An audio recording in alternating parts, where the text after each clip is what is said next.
थी।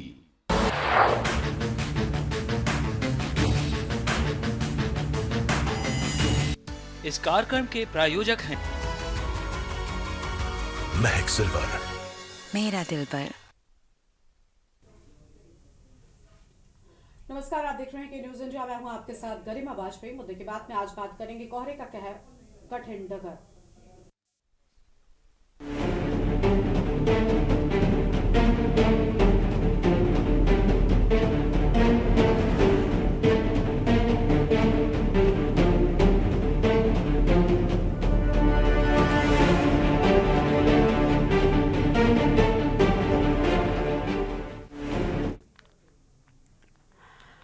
बात करेंगे कोहरे का कहर और कठिन डगर की। बीते 3 दिनों से जारी शीतलहर के बाद गुरुवार को पूरे प्रदेश में कोहरे की मोटी परत छाई रही और इससे घरों से बाहर निकलने वालों को कपकपाते हाथों के साथ ही कम दृश्यता की समस्या से भी जूझना पड़ा है। और इसीलिए यूपी के बाराबंकी और लखनऊ, रायबरेली, बुलंदशहर, हाथरस आदि जिलों में कोहरे से सड़क हादसे भी सामने आए हैं। अलग अलग स्थानों में हुए इन हादसों में जहां मौत हुई तो वहीं वाहन सवार घायल भी हुए हैं। और सबसे पहले आपको हम मथुरा की तस्वीरें दिखाएंगे। ये मथुरा से फिलहाल तस्वीरें देखने को मिल रही हैं, जहां पर अलग अलग जगह पर वाहन हादसे का शिकार हुए हैं।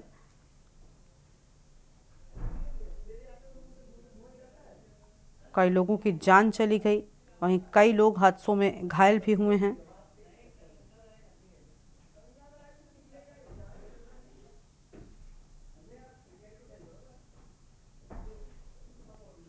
तो ये आम खबर। प्रॉब्लम गैस होती है, वो खाली है, कोई दिक्कत वाली बात नहीं है, खाली गाड़ी है। थोड़ा सा प्रेशर का इशू रहता है इसमें बस। अरे तो क्या स्थिति है, कितना प्रेशर है इसमें? ज़्यादा नहीं है, कोई मतलब क्या होता है, बस उड़ जाएगा 10 मिनट में। अगर इसको रिलीज कर देंगे तो 10 मिनट में खाली हो जाएगा। अच्छा, तो ट्रैफिक रोका गया? ट्रैफिक रोका गया, उसका वाल का प्रेशर मीटर टूट गया, इस चक्कर में ट्रैफिक रोका गया। क्या नाम है, कहाँ से हैं? मैं मथुरा बरारी से ही आया हूँ, आशीष जायसवाल नाम है।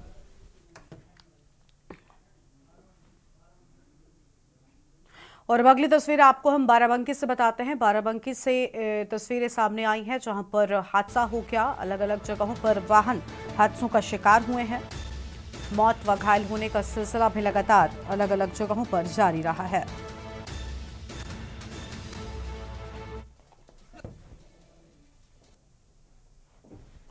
इस ठंड के मौसम में अलग अलग जगहों पर कम हुई विजिबिलिटी के चलते हादसों की संख्या बढ़ी है।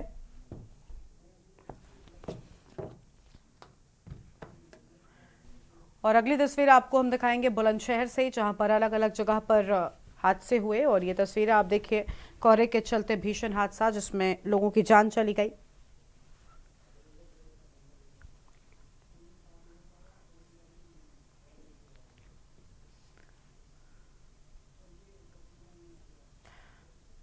और मथुरा से ये तस्वीरें, जहां पर कम हो रही दृश्यता के चलते हादसों की संख्या बढ़ी है।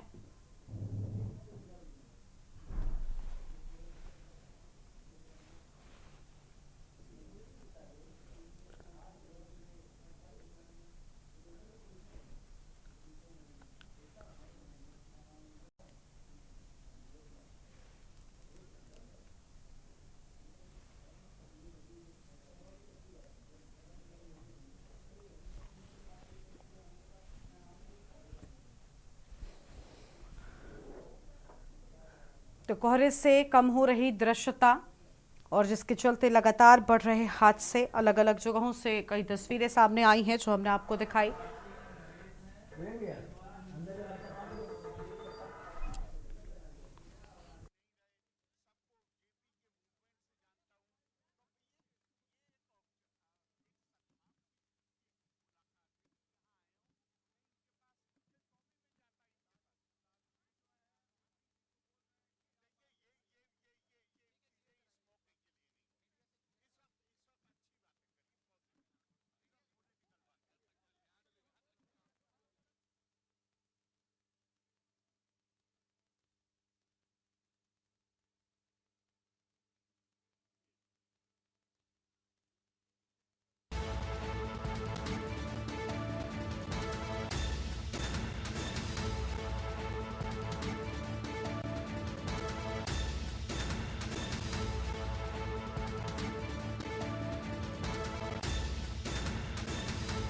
अपडेट लेंगे। हमारे साथ आपको बता दें कि अलग अलग जगहों से हमारे संवाददाता है। हमारे साथ में नरेश कुमार सामाजिक कार्यकर्ता हैं, केशवानंद शुक्ला रायबरेली से हमारे संवाददाता हैं, अनिल मेड़ा बुलंदशहर से हैं, केशवानंद शुक्ला हमारे साथ में है, सुशील चौधरी हमारे साथ में अभी थोड़ी देर में जुड़ेंगे और राजू शर्मा मेरठ से हमारे साथ में जुड़ चुके हैं, सैयद एहतराम हमारे साथ में है, रोड सेफ्टी एक्सपर्ट है। बहुत स्वागत आप सभी का। सबसे पहले अलग अलग जगहों से हमारे संवाददाताओं के साथ में अपडेट ले लेते हैं, क्या स्थितियां हैं। नरेश कुमार जी हमारे साथ में जुड़े हुए हैं और रायबरेली से संवाददाता केशवानंद का सबसे पहले रुख करेंगे। केशवानंद, रायबरेली में क्या तस्वीरें सामने आई हैं? अलग अलग जगहों पर ठंड तो बढ़ ही रही है, इसके साथ ही बढ़ते कोहरे के चलते विजिबिलिटी बहुत कम हो गई है और यही वजह है कि हादसों की संख्या लगातार बढ़ती जा रही है। पूरी जानकारी क्या है आपके पास में?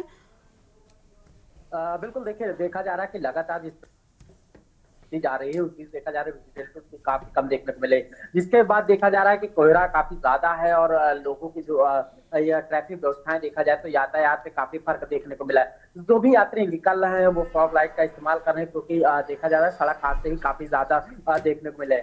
आज सुबह का ही मामला है जो कि रायबरेली के नसीराबाद थाना क्षेत्र में जो 3 लोग बाइक सवार थे, जिसमें से 2 लोगों की मौके पर ही मौत हो गई। बताया जा रहा है कि भीषण कोहरा था, जिसके बाद जो रोड पे खंभे लगे होते हैं वो दिखाई नहीं दिया, जिसके कारण जो है वो बाइक सवार जो है इस पे 3 लोग टकरा गए, जिसमें से 2 लोगों की मौके पर ही मौत हो गई और 1 लोग गंभीर रूप से घायल है, जिनका भी इलाज चल रहा है। वही मृतकों के शव को पुलिस ने कब्जे में लेकर के पोस्टमार्टम के लिए भेज दिया है। लगातार ठंड जिस प्रकार बढ़ रही है गर्मा, उस बीच देखा जा रहा है कि सड़क हादसे लगातार बढ़ते जा रहे हैं।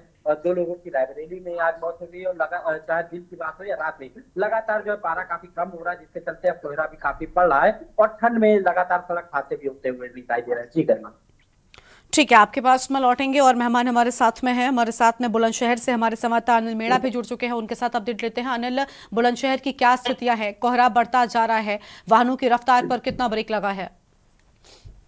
जी देखिए, बिल्कुल मैं आपको बताऊं, जनपद अगर बुलंदशहर की अगर बात करते हैं, देर अगर रात की बात करें करीब 3 बजे के आसपास कोहरे के चलते 2 बाइक सवारों को अज्ञात वाहन ने जिस तरह से टक्कर मारी है, दोनों की मौके पर दर्दनाक मौत हुई है। हालांकि अगर बात की जाए जनपद बुलंदशहर की डिवाई कोतवाली क्षेत्र के 509 NH का मामला है, जो गांव के ही पास में सबलपुर गांव पड़ता है, वहां के ही जो दोनों व्यक्ति थे और जिनको अज्ञात वाहन मार के फरार हुआ। हालांकि जो मृतक के जो परिजनों को जिस तरह से गांव में सूचना मिली है तो गांव के लोगों का रो रो कर उसका बुरा हाल है। अगर बात की जाए विजुअलिटी की, तो विजुअलिटी जिस तरह से जो सामान्य से भी कम होती हुई साफ साफ दिखाई। अगर बात की लगातार लोगों को लाइटों का सहारा लेना पड़ रहा है और वाहनों की रफ्तार पर कहीं ना कहीं बहुत ज्यादा ब्रेक लगा है, क्योंकि लगातार देखा जा रहा है जिस तरह से सर्दी का जो सितम बढ़ता हुआ जा रहा है और लगातार कोहरे की जो मार है वो कहीं ना कहीं अब लोगों के लिए जानलेवा साबित हो रही है। और लोगों के लिए जानलेवा साबित होने के साथ साथ अगर बात की जाए तो लगातार कहीं ना कहीं जो वाहन चालक है उनको भी काफी वाहन चलाने में परेशानी का सामना करना है। लेकिन अगर बात की जाए लोगों को मजबूरी में ही घर से बाहर निकलना पड़ रहा है और लेकर परेशानी के कारण लोग बाहर जा रहे हैं, लेकिन उन लोगों को क्या पता है कि शायद रास्ते में कहीं ना कहीं कोहरे के कारण एक्सीडेंट हो सकता है। तो उसी को लेकर बात की जाए तो कहीं ना कहीं लोगों को जो कोहरा पड़ रहा है और सर्दी जो पड़ रही है, इससे कहीं ना कहीं लोगों को भारी तादाद में नुकसान है और नुकसान होने के साथ साथ लोगों को कहीं ना कहीं परेशानी का सामना भी करना पड़ रहा है। लगातार जनपद बुलंदशहर की स्थिति अगर देखी जाए, क्योंकि जनपद बुलंदशहर NCR का क्षेत्र है और NCR में लगातार जिस तरह से दिल्ली के साथ ही लगातार जनपद बुलंदशहर में सर्दी का प्रकोप बढ़ता है, क्योंकि दिल्ली में लगातार ठंड बढ़ती हुई जा रही है, कोहरे की मार है। और उसी को लेकर बुलंदशहर की बात करें तो बुलंदशहर में भी दिल्ली की वजह से ही है, क्योंकि दिल्ली के साथ चिपटा हुआ NCR होने के कारण लगातार जनपद बुलंदशहर में सर्दी का प्रकोप है और कोहरे की वजह से जिस तरह से बाइक सवार 2 लोगों की दर्दनाक मौत हुई है। तो पुलिस ने हालांकि दोनों शवों को कब्जे में लेकर पोस्टमार्टम के लिए भेज दिया है, लेकिन बात यही आती है कि आखिरकार कोहरे के कारण अब जो कोहरा है और ठंड है वो कहीं ना कहीं लोगों की जानलेवा साबित हो रहा है, क्योंकि लोग वाहन चलाने में भी लोगों को काफी परेशानी का सामना करना पड़ रहा है, क्योंकि विजुअलिटी और बात की जाए तो कहीं ना कहीं बहुत ही ज्यादा कम है और लगातार सर्दी की कारण और कोहरे के कारण लोग कहीं ना कहीं वाहन चलाने में कहीं ना कहीं परेशानी है। और उसी कारण आज जो ये घटना हुई है दर्दनाक, उससे कहीं ना कहीं लोगों को परेशानी का सामना हो रहा है। गाँव में रो रो को अगर बात की जाए परिजनों में बुरा हाल है। जी ठीक है, आपके पास में लौटेंगे और मेहमान हमारे साथ में जुड़े हुए हैं, उनका रुख कर लेते हैं। हमारे साथ में राजू शर्मा है मेरठ से, उनका रुख करेंगे। लेकिन उससे पहले आम आदमी पार्टी के नेता संजय शर्मा की प्रेस कॉन्फ्रेंस, माफ कीजिएगा, संजय सिंह की प्रेस कॉन्फ्रेंस में आपको लेकर चलता है। तो दिल्ली में किसी को नहीं मिल सकता अगर इनकी योजना को आप पढ़िए तो। क्या पक्का मकान होगा तो आयुष्मान योजना का लाभ नहीं, फटफटिया बाइक गाड़ी होगी, मोटरसाइकिल आपके यहाँ होगी तो आपको योजना का लाभ नहीं मिलेगा। 10,000 की इनकम होगी तो आयुष्मान का लाभ नहीं मिलेगा। क्या है आयुष्मान योजना? घर में फ्रिज होगा तो आयुष्मान योजना का लाभ नहीं मिलेगा। यह है आपकी आयुष्मान योजना। या आप चाहते हैं कि हम लागू करके दिल्ली में स्वास्थ्य व्यवस्था को ठप कर दें? जो केजरीवाल दिल्ली के अंदर निःशुल्क चिकित्सा के लिए मोहल्ला क्लिनिक बना के लोगों को निःशुल्क दवाएं, निःशुल्क अल्ट्रासाउंड हो रहा है, इलाज हो रहा है, जिन्होंने संजीवनी स्कीम की घोषणा की है कि हम 60 साल के ऊपर के बुजुर्गों को प्राइवेट में हो गवर्नमेंट में हो फ्री इलाज देंगे। आप चाहते हैं यहां पे आयुष्मान करके जो योजनाएं हैं हमारी बाकी सब बंद हो जाए, ठप हो जाए, आयुष्मान का एक भी व्यक्ति को किसी को लाभ ना मिले। देखिए क्या हालत है आयुष्मान की पूरे देश में। खुद शिवराज मध्य प्रदेश के मुख्यमंत्री थे तो आयुष्मान योजना की कितनी दुर्दशा, उस पर मैं एक दिन पूरा विस्तार से आपको बता दूंगा। सर ये आरोप है आपके परिवार पत्नी के बारे में, आपके बारे में कहा गया कि दो लोग कार्ड रखे हैं, साथ में ये भी कह रहे हैं कि चुनाव अधिकारी को धमका रहे हैं। ये धमकाने, डराने, गुंडागर्दी करने और जेल में भेजने का लाइसेंस सिर्फ भारतीय जनता पार्टी और मोदी जी के पास है। हम अपना काम कर रहे हैं। हाँ, ये जरूर है कि आप अगर ये सोचते हो कि आप हम पूर्वांचल के भाइयों को बांग्लादेशी कहोगे, रोहिंग्या कहोगे और हम आपको छोड़े, तो ये तो होने वाला नहीं है। इस पे तो आपसे लड़ाई होगी। आप वोट कटवाना बंद कर दीजिए पूर्वांचलियों का, ऐसे काम मत कीजिए। सर, मनोज तिवारी है कि आप दिल्ली में किसानों को किसान का दर्जा नहीं देते। उन्होंने कहा कि सर्कल रेट भी लेके चल रहा है, जबकि 10 किसानों का बोलने का अधिकार नहीं है बीजेपी को। बीजेपी किसानों के साथ विश्वासघात करने वाली आजादी के बाद की सबसे गुनहगार पार्टी है। उन्होंने 750 किसानों को मौत के घाट उतारा है। बीजेपी अब तक एमएसपी लागू नहीं कर पाई है। एमएसपी की कानूनी गारंटी दो, अभी भी हमारी मांग है, उस पे काम करो। किसी भाजपा के नेता का कोई भी जवाब बनता ही नहीं है जब तक वो अपने वादों पर खरा नहीं उतरता। तो इसलिए भाजपाइयों को कम से कम किसान के बारे में नहीं बोलना चाहिए। ये बात कही जा रही है कि 4 तारीख को आपने अगर वोट काटने का एप्लीकेशन दिया अनिल जी ने, 8 तारीख के एफिडेविट में वो खुद को सुल्तानपुर का वोटर क्यों बता रही है? खुद से एफिडेविट में झूठ बोला है उन्होंने, जो कि कानूनी अपराध, इस तरह के आरोप लग रहे हैं। कैसे झूठ बोला है भाई? जिस दिन वो 4 तारीख को एप्लीकेशन दे रही हैं, 8 तारीख को एफिडेविट दे रही हैं, तब तक उनका पता वही है ना। जब वोटर लिस्ट में नाम उनका कटने की प्रक्रिया वहां के निर्वाचन अधिकारी पूरी कर लेंगे तो अपना पता वो जो लिखेंगी, जो मौजूदा होगा वो लिखेंगी। और दूसरी चीज, मैं भाजपाइयों को पूरा मौका दे रहा हूं कोर्ट में सारी बातों को रखने का। उनको आपत्ति क्या है? अगर मैं उनको आमंत्रित कर रहा हूं न्यायालय में उनके खिलाफ केस। तो आप सुन रहे थे संजय सिंह को, जिनकी ओर से अहम बातें कही गई हैं। वापस से अपनी चर्चा का रुख कर लेते हैं। राजू शर्मा का रुख करेंगे, मेरठ से हमारे साथ में बने हुए हैं। राजू, मेरठ से क्या अपडेट है? कोहरे का कहर देखने को मिल रहा है, बताया जा रहा है कई जगहों पर हादसे जो हैं वो लगातार बढ़ते जा रहे हैं। हाँ बिल्कुल गरिमा, मेरठ में भी एनसीआर के साथ साथ लगातार जो कोहरे का प्रकोप है वो लगातार बढ़ता जा रहा है, जिसकी वजह से लगातार हादसे भी हो रहे हैं। हर रोज कहीं ना कहीं 2-3 मौतें मेरठ में भी हो रही है। आज सुबह की अगर बात करें तो सुबह भी एक हादसा हुआ है। कार तेज रफ्तार जो ट्रक था उससे टकरा गई और उसमें एक युवक की मौत हो गई। 2 अन्य जो उसके साथी थे वो भी घायल बताए गए हैं। तो कहीं ना कहीं जिस तरीके से लगातार कोहरा बढ़ रहा है उससे हादसों का सिलसिला भी बढ़ता नजर आ रहा है। अब मेरठ में भी लगातार कोहरा अपना विकराल रूप धारण कर रहा है। सुबह की अगर बात करें लगभग 2 से 5 बजे के बीच की, तो जो कोहरा है वो पूरी तरह से छा जाता है हाईवे पर, NH-58 पर। तो जो वाहन गुजरते हैं उन्हें कहीं ना कहीं मुसीबत का सामना करना पड़ता है और उसकी जो रफ्तार है वो भी धीमी हो जाती है और धीमी रफ्तार के साथ साथ ही वो अपने सफर को पूरा कर पाते हैं। और इस बीच कई ऐसे हादसे भी हो जाते हैं, जो तेज रफ्तार से वाहन आते हैं वो कहीं ना कहीं हादसे का शिकार हो जाते हैं और कहीं ना कहीं लोगों को भी अपनी मौत से हाथ धोना पड़ता है। तो कहीं ना कहीं कोहरा जो है लगातार मौत का कहर भी बन रहा है और विकराल रूप भी लगातार धारण करता जा रहा है मेरे गरिमा। ठीक है, और मेहमान हमारे साथ में जुड़े हुए हैं, उनका भी रुख करेंगे। सुशील, आवाज मिल रही है आपको? जी। सुशील मथुरा से हमारे साथ में है। सुशील, बड़ी संख्या में नए साल के मौके पर मथुरा लोग भी पहुंचे हैं अलग अलग जगहों से प्रभु श्री कृष्ण के दर्शन करने के लिए, लेकिन नए साल के मौके पर जिस तरीके से ठंड लगातार बढ़ी और उसके साथ कोहरे के चलते विजिबिलिटी भी कम हुई है, हादसों की संख्या में भी वृद्धि हो रही है।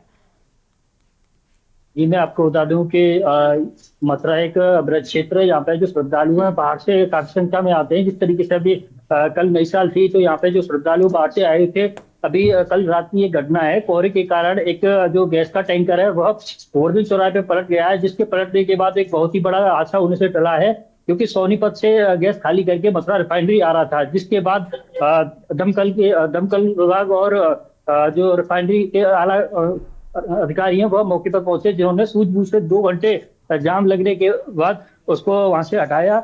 लेकिन गनीमत रही कि किसी प्रकार की कोई दुर्घटना नहीं हुई। मैं आपको बता दूं कि मथुरा से NH2 जाता है, जो कि दिल्ली से आगरा को जोड़ता है कानपुर होते हुए, और यमुना एक्सप्रेस भी निकलता है। इस तरीके से कोहरा बढ़ रहा है तो यहाँ पे जो बाहर है, अगर मैं यमुना एक्सप्रेस की बात करूँ तो डेली कोई ना कोई घटना घटती है, जिसमें एक्सीडेंट के कारण काफी लोगों की मौत भी हो जाती है। बहुत सारे जो परिवार है वह खत्म हो जाते हैं। जिस तरीके से कोहरा बढ़ रहा है तो जो NHAI है उसने भी गाइडलाइन जारी की गई है कि जो वाहनों की रफ्तार है उसको 100 कर दिया गया है, और जो बड़े वाहन है उसकी 80 कर दिया गया है, जिससे कि जो घटना है उन पर रोक लगाई जा सके।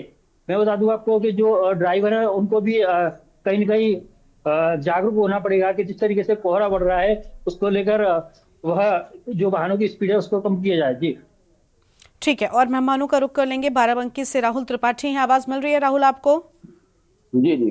राहुल, बाराबंकी से क्या अपडेट है? लगातार हादसों का जो आंकड़ा है वो बढ़ता जा रहा है, बढ़ते कोहरे के चलते बढ़ती जो विजिबिलिटी है वो लगातार घटती जा रही है और आंकड़े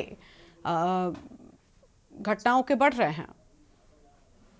गरिमा, पिछले 48 घंटे में 4 लोगों की मौत हुई अलग अलग हादसों में। बाराबंकी में देखा जाए तो इससे बीती रात कल कोतवाली नगर क्षेत्र में टैंकर और DCM की टक्कर हुई, जिसमें DCM की टंकी फट गई और डीजल सड़क पर चारों तरफ फैल गया। इस हादसे में एक आदमी की मौत भी हो गई। ये तो पुलिस की तत्परता से एक बहुत बड़ा हादसा होने से बच गया, घंटों जाम लगा रहा। वहीं आज सुबह कोहरे में धुंध के चलते एक एम्बुलेंस जो कि मरीज को लेकर के जा रही थी उसमें रोडवेज बस ने टक्कर मार दी।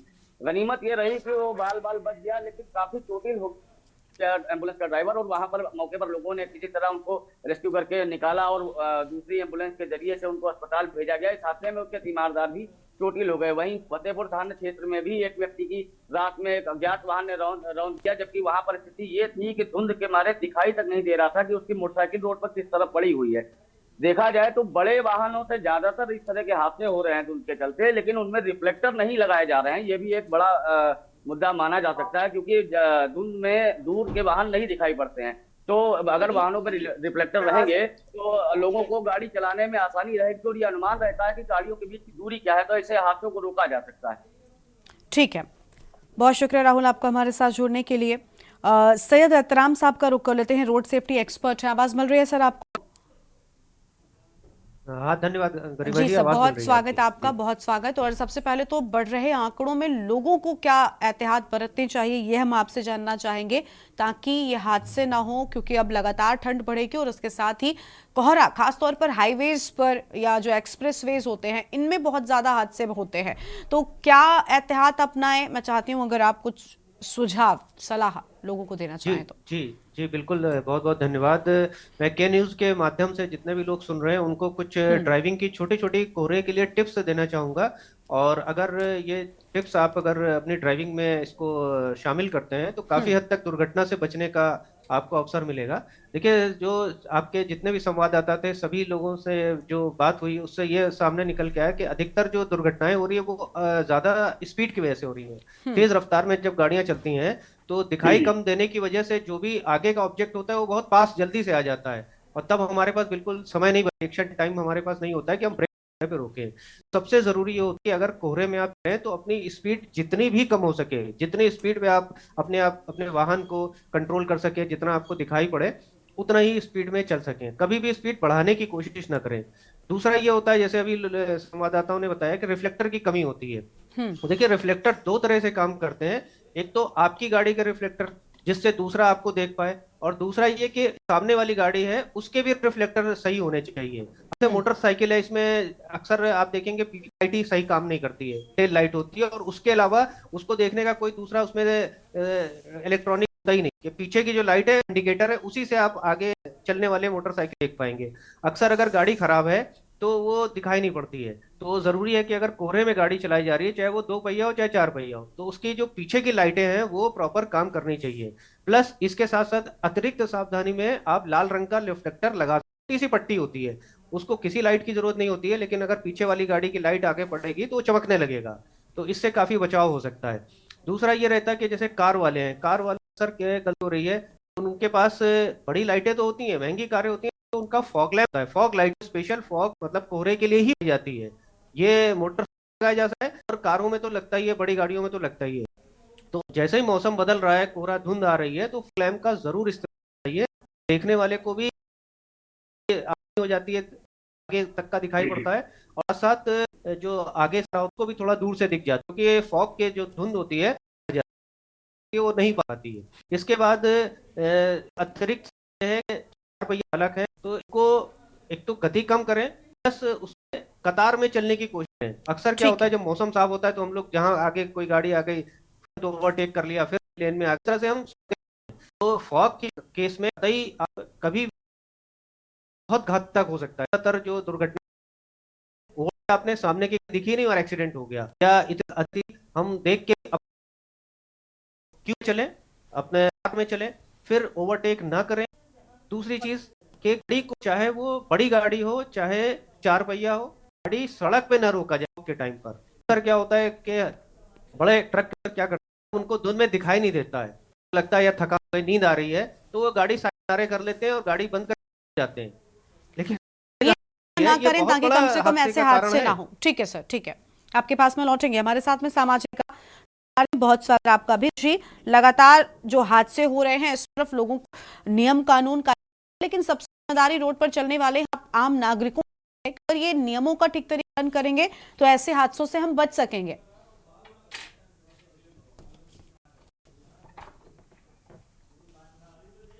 नरेश जी, आवाज मिल रही है आपको हमारी? अनम्यूट कीजिए सर, आपकी आवाज नहीं आ रही है, अनम्यूट कीजिए आप प्लीज। जी बिल्कुल सही कह रहे हैं मैडम आप गरिमा जी, क्योंकि सड़क हादसे बढ़ते जा रहे हैं और ये कोहरे का ही कारण है, और कोहरा तो अभी और रहेगा, क्योंकि ठंड का सितम तो अभी कम होने वाला है नहीं, क्योंकि ठंड तो अभी और बढ़नी है। और 3 से 6 तारीख तक, 6 जनवरी तक बारिश का और इसका भी अलर्ट जारी हो चुका है। और दिल्ली एनसीआर में आप देख रहे हैं कि येलो अलर्ट जारी हो चुका है। तो कल का ही देख लीजिए कि अधिकतम तापमान 15 डिग्री सेल्सियस था, जो कि सामान्य से 7.3 कम था। तो उसी तरीके का न्यूनतम था 7.4 और 0.5 था जो अधिकतम। तो तापमान ये बढ़ेगा, भी कोहरा भी बढ़ेगा, लेकिन कोहरे को तो रोका नहीं जा सकता। तो इसके लिए जैसे अभी सुरक्षा, सेफ्टी, सड़क सुरक्षा के विषय में जो हमारे एक्सपर्ट बता रहे थे, ये अच्छी बात है बहुत। इन चीजों का ध्यान देना चाहिए, रिफ्लेक्टर्स आदि का प्रयोग करना चाहिए। और ये जो है बेहद है कि नव वर्ष के दौरान जो ये कई जगह सड़क दुर्घटनाएं हुई हैं, तो ये बहुत ही दुर्भाग्यपूर्ण है। लेकिन मैं तो यही कहूंगा कि लोगों को ज्यादा दुर्घटनाएं होती हैं ये वे पे होती है, इन पे सभी लोग जो है तेज रफ्तार का कह रहे हैं कि तेज, बाद में क्या है कि दुर्घटनाएं होती है। ये सामने को देखना चाहिए कि भाई रिफ्लेक्टर वगैरह ये, और अपनी गाड़ियों में भी हमें ये ध्यान देना चाहिए कि रिफ्लेक्टर आदि लगाए जाने चाहिए।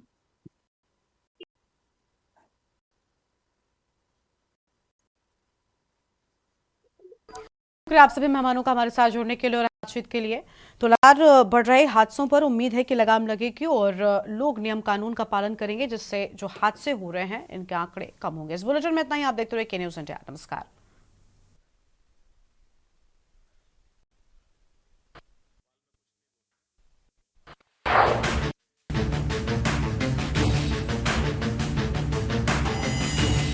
इस कार्यक्रम के प्रायोजक हैं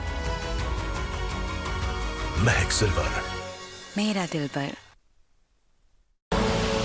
आप देख रहे हैं के न्यूज, खबरों का सारथी।